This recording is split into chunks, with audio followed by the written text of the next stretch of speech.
See the progress of the business plan, the first half of your business plan. Kurt, you may have the floor. Okay, so good afternoon or good evening po sa lahat. My name is Kurt Matthew Oligario po. Wala po akong experience sa business management or sa subject po ng business. Wala po akong experience sa pagtatayo ng business o pag-operate ng business. Pero kung ako po yung magsa-start po ng business, ito po yung gusto ko po sanang masimulan. So, una po sa lahat, ang business name ko po ay Karwahe, Sisig and Pares po. Okay. So introduction po, ano nga po ba itong Karawahe? Sino nga po ba kami? So ang Karawahe po is mobile food tricycle po siya na magsaserve po ng freshly cooked sisig and beef pares with fried rice po.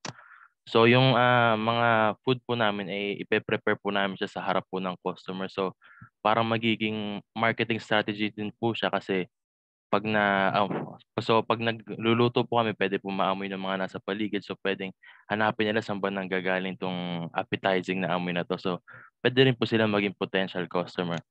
So dahil po dun sa mobility niya, dahil nga po food tricycle po siya, kami po mismo yung makakapunta dun sa mga potential customers po namin. So pag may event po dito sa lugar na to, pwede po kami pumunta dun. So malilimit din po nito yung competition kasi pag po, halimbawa, nandun po kami sa area na tapos nakita namin na ay masyado na maraming competition dito, parang hindi na tayo masyadong kikita dito. Pwede po kami lumipat sa ibang location. So ang magiging focus po ng location po namin ay yung mga harap po ng mga schools dahil po ngayon po unti-unti na po bumabalik yung face-to-face classes po dito po sa Pilipinas. So marami na rin po mga pumapasok ng mga estudyante. Then yung sa mga construction sites po, dahil po meron pong ginagawa under the Build program po na sinimulan po ng Duterte administration po. So napakarami pong construction workers po na nasa field po ngayon dahil nga po doon sa ginagawang railway po. Tapos po yung mga terminals po, yan yung mga tricycle drivers natin, mga jeepney drivers po natin. Then yung sa mga churches, plazas, night markets, and food parks po from Malolos to Marilao, Bulacan. So napili ko po yung location po na Malolos to Marilao kasi dito po ako familiar, yung area po na to familiar kasi nung high school po, dito po kami sa area na to lagi po nagagala. So alam ko po yung mga part na maraming tao, alam ko po yung part na walang tao. So yun po. So it's a business name and logo. So yung Karwahe po or in Spanish po Karwahe siya, same spelling, different spelling, same pronunciation po. Private vehicle po siya na hinihila po siya ng kabayo. So kumbaga ang equivalent po sa Philippines nito ay yung kalesa. Ang pinagkaiba lang po niya is yung Karwahe, four-wheel po siya kaya kumbaga mas pang upper class po nung Spanish colonial era po natin. And so kaya ko siya pinangalan ng Karwahe po kasi makikita niyo po siya mamaya sa layout. So kumbaga ginamit ko po yung imagination ko, ano ba yung itsura na itong business ko nung magiging tricycle ko. Ano ba yung, pag ginamit ko yung imagination ko, ano ba yung parang magiging kamukha niya. So doon po ako nag-ano sa Karwahe. Then yung for the logo naman po, originally po, ito po yung naisip ko pong background, yung black na square. Pero po, nung narinig ko po yung insights po ni Miss Lalipet kanina, parang naisip ko na okay lang din naman na text lang. So, pwedeng i-consider ko rin po yan. Then yung wheel po sa likod, dahil nga po yung business ko po is on wheels. So, nilagyan ko po siya ng wheel sa likod. Tapos yung wheel po na ginamit ko is wheel po ng Kalesa or ng Karwahe po. Bilang yung pangalan nga po ng business ko is Karwahe. Then nilagay ko na rin po yung sisig and pares para po pag nakita po siya ng tao, may idea na po sila kung ano po yung sinaserve ko po. Okay, so mission po, yan. Our mission is to provide delicious, warm, and freshly cooked pork sisig or beef pares along with hot, freshly made fried rice. We also prioritize cleanliness and hygiene, especially for us and the materials being used by us and the customers. So, ito po yung magiging mission po namin, araw-araw fresh. Kasi nga po pala, kaya po ito yung naisip ko kasi may mga kaibigan po akong meat dealer po sila. So nagbebenta na rin po sila ng mga marinated na meat na. So mas madali po sa akin. At the same time po, ma-ensure ko rin po yung safety tsaka cleanliness kasi bilang personally close nga po ako sa kanila. So alam ko pong hindi po nila ako lolokohin sa quality po nung gagamitin kong mga ingredients po. So ipa-prioritize din po namin yung cleanliness tsaka hygiene sa amin po. Laging maikli ang kuko, hindi mahaba, laging malinis ang kamay kasi ngayon po, nasapuan po tayo ng COVID and meron po ngayong monkeypox. So ayoko naman po ma-compromise po yung kalinisan po namin, yung health po namin, tsaka yung health ng magiging potential customers po.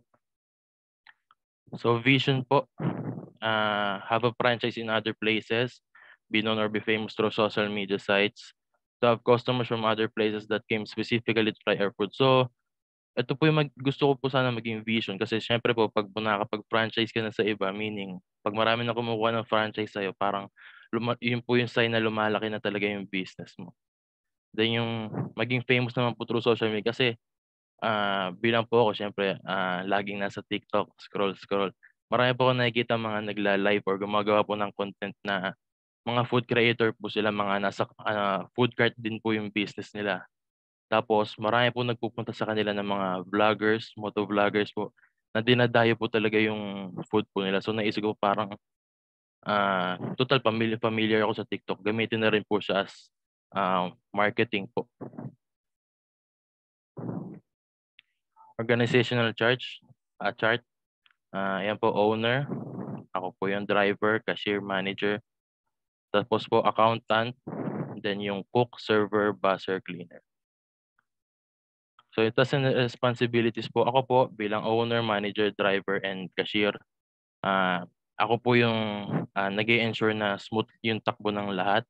Lahat ginagawa yung trabaho nila. Dahil nga po, kumbaga po, yung isang tao po, napaka-specific lang po nung job niya. So mas madali po sa kanila yun. Tapos po bilang driver po, syempre, hawak ko po yung safety po safety nung mga employees ko po. Tsaka safety po ng buong business dahil nga po ako yung pupunta sa iba't ibang location po. So ako po yung dapat na mag-ensure na ligtas po yung ligtas po kayong makakapunta doon sa mga location. Then bilang ako po yung cashier, ako rin po yung mag-ensure na nagbabayad po lahat, then lahat po nakakakuha po ng tamang sukli. Tapos po bilang manager naman po, ako po yung mag-ensure na lahat po ng staff ko ginagawa po yung mga trabaho naka-assign po sa kanila. Then yung accountant po, siya naman po kasi I hate math po eh. Kaya kumuha po ako ng accountant. So siya po yung mag-ensure na yung mga lahat ng employees na tama yung nababayad sa kanila. At the same time, tama rin yung pumapasok na pera sa akin. Tsaka yung nilalabas namin pera para doon sa mga gagamitin. Then yung sa cook naman po, siya po yung nag-ensure ng tama po yung mga ingredients, kumpleto, yung measurement po ng bawat serving, tama. Tsaka malinis po yung pagkaka-prepare ng pagkain. Then sa server naman po, siya po yung nagsaserve, siya po yung nag-ensure na tama yung masaserve na pagkain sa customer and malinis, tsaka mabilis po yung pag-serve para mainit pa rin po siya. Then buzzer cleaner po, buzzer or cleaner, siya po yung nag-ensure ng cleanliness tsaka sanitation po ng mga utensils, tables, chairs po. Working hours po Monday to Thursday, broken time po 11 a.m. to 2 p.m. po, assuming that this will be the lunch break po of the workers or the students po. Then from 5 to 10 p.m. naman po kasi base rin po sa nakikita ko po, 5 p.m. po dyan na po lang naglalabas ang mga estudyante. Then yan din po yung tapos po ng trabaho ng karamihan po ng mga construction workers po natin. So mula po hapon ng 5 hanggang 10 p.m. Then Saturday po 4 p.m. kasi nga rin po base po sa nakikita ko pag nasa labas ako pag Saturday wala masyadong tao sa labas ng umaga. So bala ko po mag-start po ng hapon bilang merienda time hanggang 10 p.m. po para dun sa mga gumagala-gala, mga pauwi po ng trabaho. Then sa Sunday naman po 3 p.m. To 10 p.m. po kasi 3 p.m. yung karamihan po ng Sunday mas sa hapon. Ang tapos po nila is 3 to 4 po. So yun po yung magiging target ko po sa Sunday. Then yung Sa gabi naman po hanggang 10 PM, yun nga po yung mga siyempre po pumapasyal-pasyal po sila. So yun po. Then Friday po day off. Yung napili ko po yung Friday na day off kasi assuming po na pag weekend sobrang daming tao nasa labas. So pwedeng mas marami rin pong trabaho. So para well rested po yung mga employees po bago po mag-weekends. Location po. So yung location po na ito po, ulitin ko po, Malolos to Marilao po siya. So hindi po ako magsistay sa isang location. Malolos to Marilao kasi po yun nga po, doon po ako familiar sa area po na yun. Okay, layout po. Ito po yung gagamitin ko po kung sakali po ma-start ko po yung business. Ito po siya, ganitong tricycle po siya, sa harap yung driver din sa likod. So, iba po siya sa traditional na tricycle and ginawa po siya para mag-carry talaga ng mabibigat na load sa likod. So, less maintenance po dun sa mga steelworks po ng tricycle. Then ito po, yung mga dining area po sa gilid, excuse me, yung mga dining area po sa gilid, kasi po may tito po ako na expert po siya sa steelworks, yun po yung trabaho niya.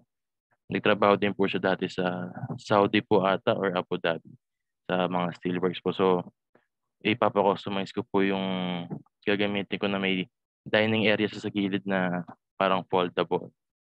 Then ayan po, makikita niyo po may dalawang pot para po yan dun sa pares tsaka sa rice po. Then yung flat fryer po, dyan po ipe-prepare yung sisig. So dyan po siya gigisahin tsaka ire-ready. Then yung gas, motorcycle, yan. Ingredients and utensils, tsaka yung cash register. And then, magdadala rin po ako ng foldable tent and foldable tables and chairs po. So, kahit po medyo dumami na yung customer, at least ma-accommodate po namin yung karamihan po sa kanila. So, ito po yung magiging layout po sa tent. Yan, 2 table, tas bali total of 8 chairs po, tig-apat. Licenses and permit po. Ayan, una po sa lahat, driver's license bilang mobile nga po ako. So, kailangan po mag-drive sa paligid-ligid. Siyempre, kailangan po ng driver's license. And DTI permit or Department of Trade and Industry permit po. Diyan ko po i-register yung name po ng business ko para po maging legitimate po siya. Then sa mayor's permit po, yan po yung sa mga lugar po na pupwestuhan po ng business ko. So, sa tingin ko po, kakailanganin ko po ng multiple na mayor's permit bilang mobile nga po ako para at least legal yung pagpwesto ko dun sa lugar na yun. Sitahin man ako, pag may pinakita akong permit, kumbaga magiging untouchable. Then BIR permit po. Ito na po yung final permit para po ma-legalize na po yung pag-operate po ng business ko po. And yun na po. Alright. Yes. Haven't seen na ganito yung setup sa Philippines na tricycle siya. Meron tayong mga food truck, pero ito mga food trike. Paano yung setup nun? Pwede kang umupo sa loob and then you do the preparation or sa labas ka din magpe-prepare? Sa loob po nung bali sa likod po nung parang trailer po niya, tas sa loob. Bilang nga po yung may dito po ako na expert sa steelworks, i-customize ko po siya na para magiging baka pwede siyang makapag-provide ng drawing, no? I think that this would be really interesting given that you have this kind of this brand. This is your USP unique selling point mo to. There is, baka familiar ka doon sa it's a takoyaki business and there's a lot of like branches. Ano nga ang sikat na takoyaki sa Pilipinas? Wala naman po specific na. Pero umiikot din siya. Ganun din yung set niya. Parang ganun siya. Tapos ang dami din lang mga branches. Yung may-ari nun yung boyfriend ni Beng Xiu na vlogger sa Dubai. So, yun din. Ang dami ding branches dun sa Pilipinas. Pero ganun din siya. I'll find the name of the business. Pero may ganun din siya. Food cart business. And it's rounding. Miss Lalibeth, before I let you go, would you have any insights? Yes, something is, ang nakikita ko dito parang Wish FM. Opo. Kasi yun yung mobile na channel. Sa'yo naman is restaurant. Parang ganyan. Sisig Yes. Paris. Okay. Well, congratulations for the idea, Kevin. This is something that is unique, not the ng static, pero para sa'yo, mobile. So, Yes po. sana ako magsisimula. Doon ako sa logo. Yes. What do you think about the Doon ako logo? the logo, okay. Basically, while listening to the concept of this, yun na nga, sabi mo, karwahe, nasakay ako niyan eh. So, wheels. Yes po, on wheels. Pero, po siya. okay, ilalagay ko yung sarili ko as a customer or yung baga nakita kita sa daan, dumaan ka. Ito yung nakita ko.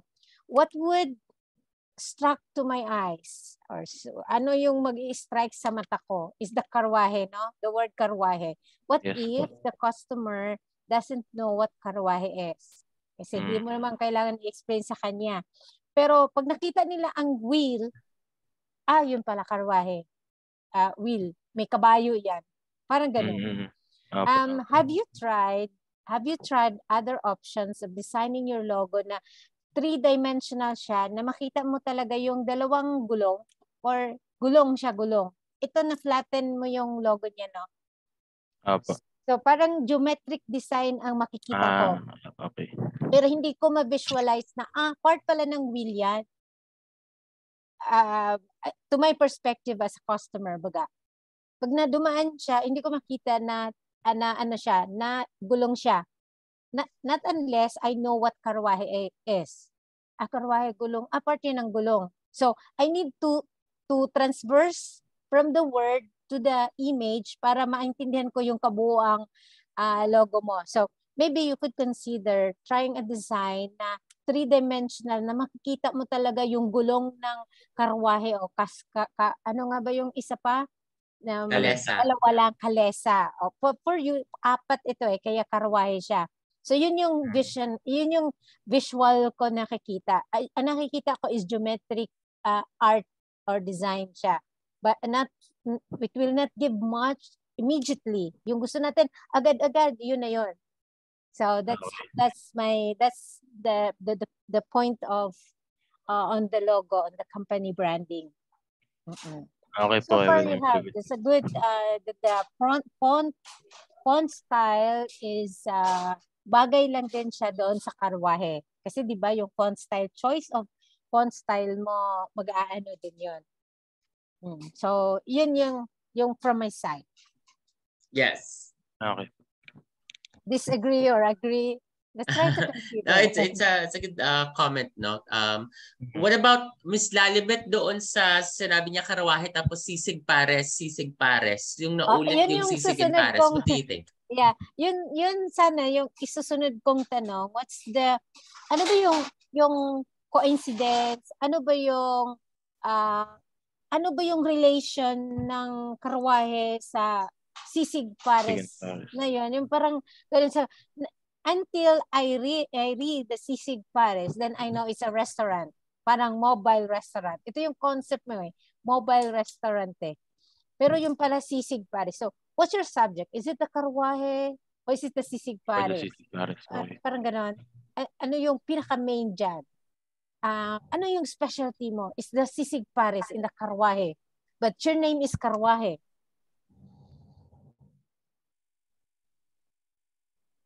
Yes, Kurt? Miss Lalibet was asking about the relationship of karwahe and the food that you will be serving, sisig and pares. Honestly po, I haven't thought about the relationship. parang I'm learning. May nai-imagine kasi ako na alam mo yung may 4 na gulong as a karwahe, tapos lumalabas pa rin yung pagkain na sisig pares kasi ito yung featured na nag-iisang dish mo in the karwahe mobile kind of restaurant. Parang ganun. Kailangan ko makita may something food dyan. Ay, sisig is something, sisig ito. Umuusok, merong sisig plate. Alam mo yun, yung makita ko, ay, sisig siya, ay, nasa karwahe siya. Yung baga, makikita ko dun sa logo mo na may relasyon yung karwaheng gulong mo sa pagkain. Okay po. I will consider it, but thank you so much po sa suggestions. I'm learning a lot. All right. Yes. Miss Lalibet, would you have any more addition? Ang nakikita ko lang na, because this is mobile, no? And then, I think you've mentioned somewhere that still you can